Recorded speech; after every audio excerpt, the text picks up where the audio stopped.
Season 1, Episode 8. The American dream is built on blood. I built it for my brother, for my family. I feel I failed them. I really do. Sweat. We are going to redo everything. We got a lot of damn work to do. And tears. I don't want to go look for a job. I love my job. He'll tear it down. Those boxes out, that sign, this thing, all this stuff, everything, clear it out. And build it back up. Welcome to your new store. Oh my God. Marcus Lemonis is The Prophet. All new Tuesdays at 10, only on CNBC. Are you ready to leave your home office and upgrade to a prime office space that is professional in the city with all kinds of perks? Listen, no lease is required. Now you can't beat that. You pay only one monthly low rate that gives you access to a business professional environment, a beautiful lobby that your clients will be impressed by, receptionists that answer your phone calls, a fully furnished office, conference room to meet in, and a kitchen to have a snack or a lunch in. The new way to work is the Regis way. With over 3,000 locations, send an email to thebepodcast@gmail.com to book your appointment for your tour of your new office in your city. And use the promo code BRILLIANT for a special rate. Many know him as the business turnaround king and host of CNBC's primetime reality series, The Prophet. But his rise to stardom is no Hollywood construction.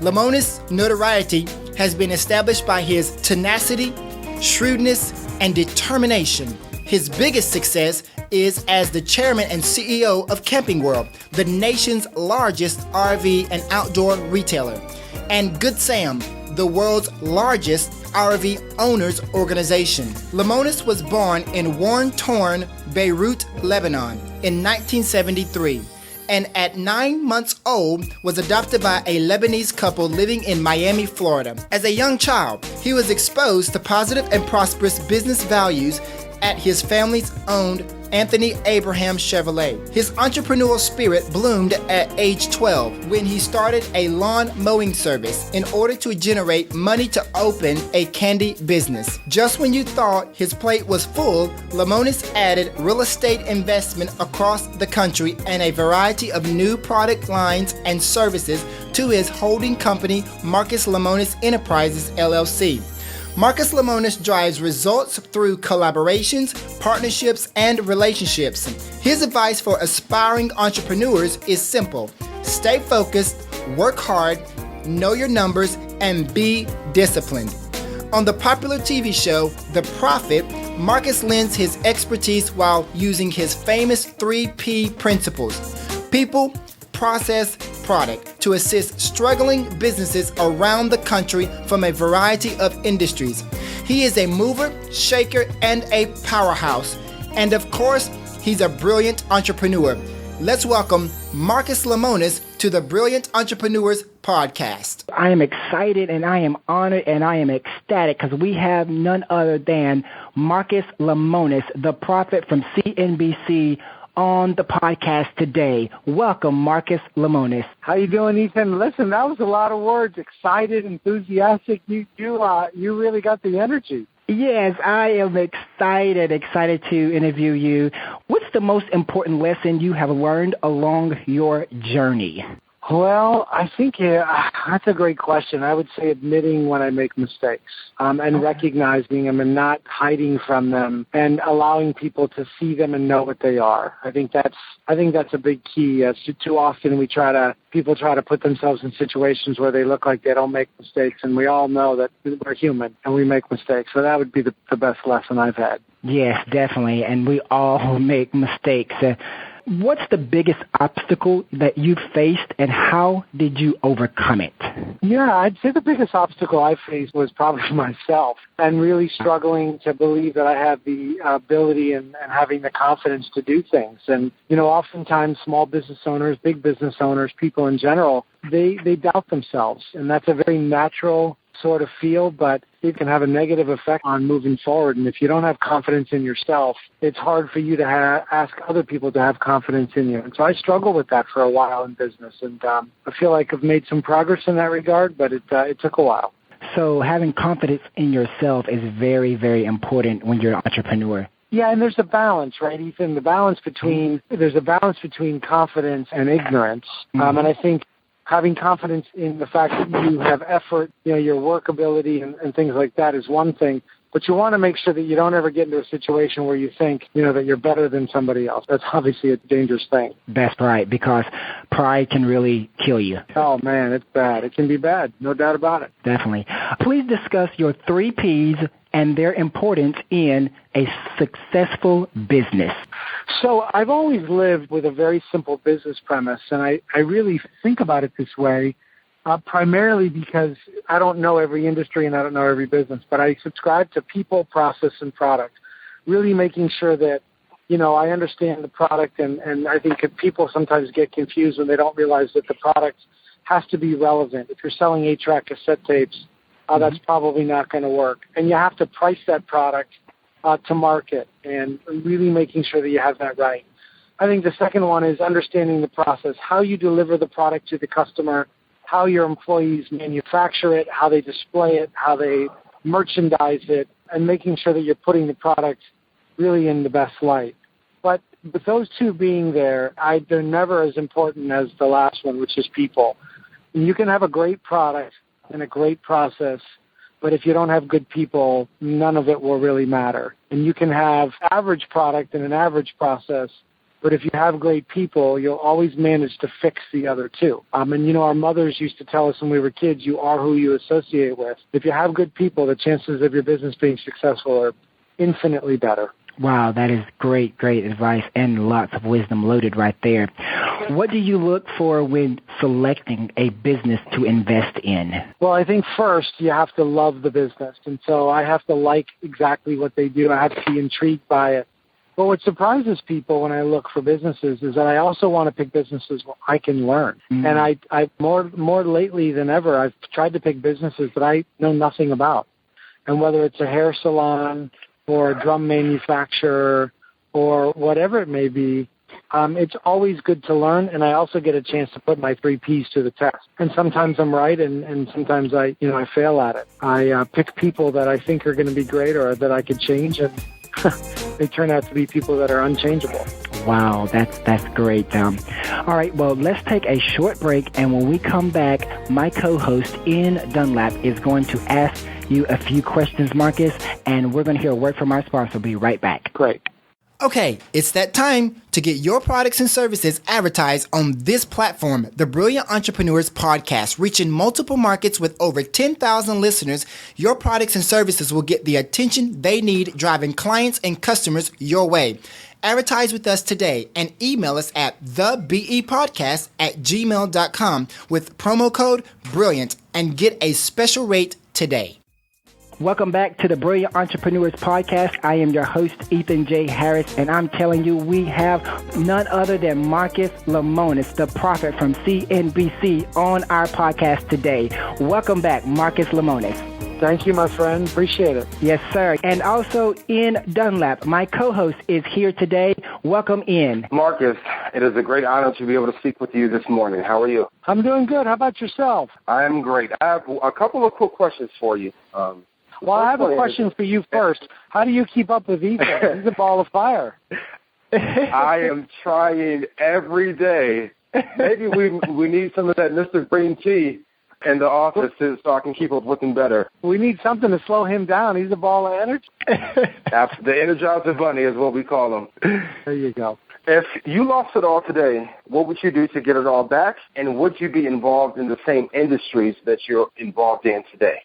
Well, that's a great question. If I lost everything that I have today, which I'm a big believer that you're kind of one decision away always from losing everything, I would go back and sell cars. And I know the automobile business. I grew up in it, and I would go sell cars, or at a minimum, I would go sell something. And I really believe that the hardest job in this country is sales because you deal with so much rejection that you really have to have thick skin and you have to be prepared for it. And it's something that I feel like over the years I've learned to deal with failure and rejection. And while I don't love it, I'm prepared for it. And so I think I would definitely go back into sales. If I'm in sales today, I would stick in sales. What an amazing answer. To segue from that answer, Walk us through what it was like in 2008 for your business, and how did you survive that tumultuous time? That's a great question, too. 2008, 2009 were, as I'm sure for you guys as well as me, were really some of my darkest times. Yeah. You're having success in 2005, 6, 7, and a little bit of 8, and coming out of left field, you literally just get smacked, and really a huge dose of reality about how things really are in this country. And it was tough. I mean, there were moments where I thought I was going to lose everything. And, I'm laying off thousands of employees, and you watch the news and you feel like the world's going to end. And really in that moment, I had to have a really cataclysmic shift in my head. And I had to forget about myself, and I had to think about, all the customers and all the employees and all the families. And in that moment, you kind of put yourself in front of the train, hoping that the train doesn't hit you, but you realize that you got to do whatever it takes to survive. I think the biggest worry that I have is I do not have amnesia about what happened back then, but I worry that some people do. And I watch people and how they've gone back to their sloppy spending habits and mismanagement of their expenses and their business. And, 2008, 2009 was a wake-up call for all of us. And it gave us a bit of a, kind of a notice to pay attention and to not be sloppy and be wasteful. Some people, I think, have really learned, and they're running successful businesses, and others, quite frankly, didn't pay attention, not paying attention. And I don't know how they make it through if there's another downturn. I really don't. I worry about it a lot. Great answer. What do you say are the keys to your success? I think there's really only a couple keys to my success. I think the first one is really recognizing that the people around me are the ones that make me successful and nothing else. I don't think that anybody else has done anything for me other than my people. And my people have really made me who I am today. And I think that's my key. And I think it's that simple. I'm not the smartest guy you'll ever meet. Not the best-looking guy, I'm not the richest guy, but I have been very blessed and very lucky to surround myself with people that they keep me focused, they keep me straight, they make me very proud. Amazing. Let's rewind back a few years. Let's take us back to when you were first beginning with Wayne Huizenga. And what advice do you wish you were given when you were first starting out in business? Well, actually, I had a nice conversation with Wayne early on in my career at an event, and he's one of the most humble guys that I've ever met. And his advice was very simple. Be yourself and never, ever, ever think you're better than anybody else. And I think we were very successful in kind of doing that. And I think about that all the time. But Wayne was great in sending that message. Wonderful. What advice have you given to the founders of the companies that you've invested in to maximize their productivity? To always tell me the truth, even when it's bad news. And I think the key to a good relationship in business is total transparency. Look, we're all going to make mistakes. Things aren't always going to work, but you got to tell the truth all the time.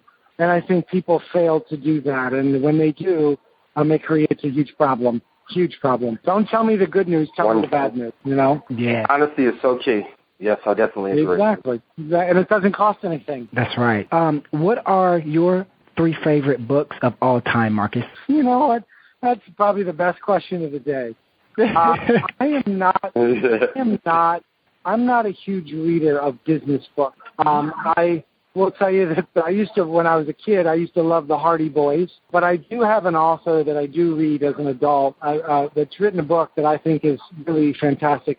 And his name is Adam Grant. And he writes A Give and Take. And it's about givers and takers and the difference between them and how people in life can choose their path based on their behavior. And so I have one book recommendation, and that's Give and Take by Adam Grant. It was good for me, and I'd recommended it before, and people have had a good experience. Wow. Okay. So when it's all said and done, what positive impact do you wish to leave on the world? I had a really tough childhood. I was bullied as a kid, didn't have a lot of friends. And part of the reason that I got focused on small business is because I'm a big believer in the underdog, because I'm an underdog. I wanted to really be the guy that can champion the cause and be the voice in the face of people who don't necessarily get a voice. And what I'd like my legacy to be is that I made a difference for people who couldn't necessarily make a difference for themselves initially. Mm-hmm. And, people say that all I want is a chance. All I want is a shot. You hear that all the time. My job in life is to give people a shot. That's why God put me on this earth, to give people a shot. And to use my resources and to use whatever skills I was blessed with to do that, and it really is that simple. That's great. And what advice would you give college students and young adults and teenagers, aspiring entrepreneurs, to get started in being an entrepreneur? I don't think that you can be an entrepreneur until you've worked for somebody else and you know what it feels like to be fired. Too many people want to just be millionaires. I think you have to go work for somebody else, be accountable, fear for your job, be mistreated, be properly treated, so that when you are blessed with the opportunity to be an entrepreneur, to be a business owner, you know what it feels like to treat people the right way, and then you know what the difference is between right and wrong. That's a huge key for me. And I worry that too many people try to jump into solving, I'm going to be a millionaire, I'm going to be a business owner. You need to know what it feels like to be on the other side, so that when you're on the other side, you treat people the right way.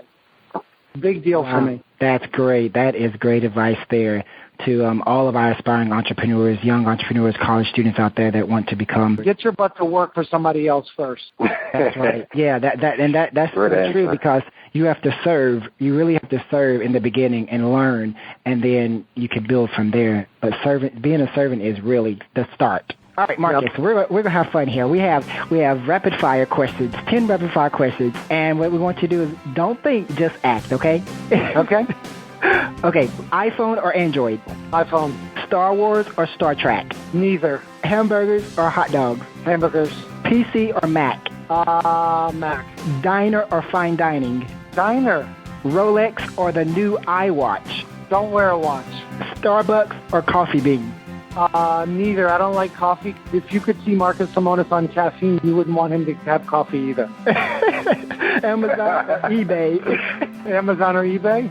Yes. Amazon because of free shipping. Laptop or desktop? Phone. Don't use either. I just do everything on my phone. Bagels or muffin? Neither. I don't like carbs. My ass is too big. And that concludes our rapid fire questions. Marcus, what is your favorite destination vacation spot? Disney World. Interesting. Yeah, interesting. That's unique. Like if you told me I could go to one place and it was my last trip before I went to jail or I died, I would say I want to go to Disney World. I love it. I go once a year. It's one of my favorite things to do. Wow. And does the child come out of you? Do you let that child out of you? Because when you said Disney World, I just saw the child come out. Every day, because it allows me not to take myself too seriously. And it really needed to kind of keep me grounded and remembering where I came from and who I am. And I like to be silly and I like to have fun. Most people think that there's times where I'm probably silly and fun at the wrong time, and I don't really care. One of the things that I do in my life is I live the way I want to live, and I do it with respect, and I try to treat people the right way. I make a lot of mistakes, but I try to admit them, but I at least want to, and I think that's the key to life. Being willing to make fun of yourself and be vulnerable and having fun is going to get people a long way. That's great. That's great advice there, too, because everybody gets into business and they're so serious and I'm like, you got to have fun. You got to have balance. You got to enjoy the entrepreneur and enjoy business, too. That's very important. So thank you so much for the interview, Marcus. We really appreciate you. We honor you. We support you in The Profit, your third season on The Profit on CNBC. We're definitely going to be tuning in, and everybody out there, go and watch The Profit and make those numbers go out the roof. Take care, guys. Thank you. Thank you so much. Thank you so much. Bye-bye. Would you like more clients or customers for your business? How about having your products or services advertised daily on a platform that gets over 10,000 listeners and spreads into multiple markets? Advertise your products or services today on the Brilliant Entrepreneurs Podcast and drive clients and customers your way. Email us today at thebepodcast@gmail.com with promo code BRILLIANT for a special rate. Well, that's all, folks. You've been listening to the Brilliant Entrepreneurs Podcast, the #1 podcast that connects you with the movers, shakers, and powerhouses of the entrepreneurial world. Visit us today at thebepodcast.com to stay connected with our podcast guest. Have a wonderful day.